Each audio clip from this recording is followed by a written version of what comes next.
हरिः ओम्। विश्वं विष्णुर्वषट्कारो भूतभव्यभवत्प्रभुः भूतकृद्भूतभृद्भावो भूतात्मा भूतभावनः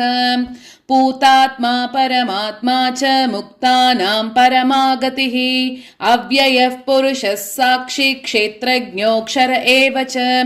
योगो योगविदां नेता प्रधानपुरुषेश्वरः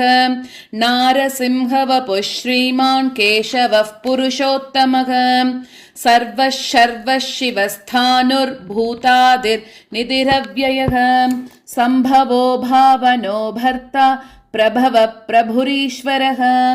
स्वयंभू शम्भुरादित्यः पुष्कराक्षो महास्वनः अनादिनिधनो धाता विधाता धातुरुत्तमः अप्रमेयो हृषीकेशः पद्मनाभोऽमरप्रभुः विश्वकर्मा मनुस्त्वष्टा स्तविष्टस्तविरो ध्रुवः अग्राह्यः शाश्वतः कृष्णो लोहिताक्षः प्रतर्दनः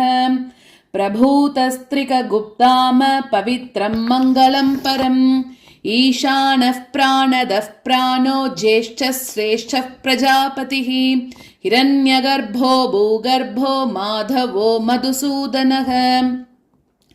ईश्वरो विक्रमे धन्वी मेधावी विक्रमः क्रमः अनुत्तमो दुराधर्षः कृतज्ञः कृतिरात्मवान्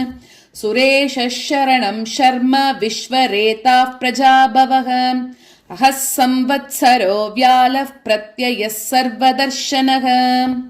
अजः सर्वेश्वरः सिद्धः सिद्धिः सर्वादिरच्युतः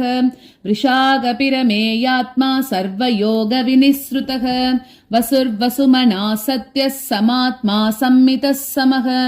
अमोघः पुण्डरीकाक्षो वृषकर्मा वृषाकृतिः रुद्रो बहुशिरा बभ्रुर्विश्वयोनिः शुचिश्रवाः अमृतः शाश्वतस्थाणुर्वरारोहो महातपाः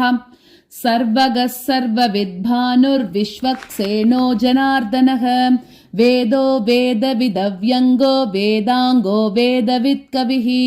लोकाध्यक्षः सुराध्यक्षो धर्माध्यक्षः कृताकृतः चतुरात्मा चतुर्व्यूहः चतुर्दंश्रश्चतुर्भुजः ब्राजिष्णुर्भोजनं भोक्ता सहिष्णुर्जगदादिजः अनगो विजयो जेता विश्वयोनिः पुनर्वसुः उपेन्द्रो वामनः प्रांशुरमोघः शुचिरूर्जितः अतीन्द्रः सङ्ग्रहः सर्गो धृतात्मा नियमो यमः वेद्यो वैद्यः सदा योगी वीरः माधवो मधुः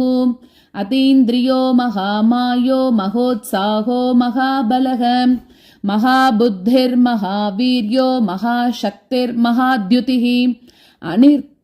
अनिर्देश्य वपुः श्रीमान् अमेयात्मा महादृदृक् महेश्वासो महीभर्ता श्रीनिवासः सताङ्गतिः अनिरुद्धः सुरानन्दो गोविन्दो गोविदाम्पतिः।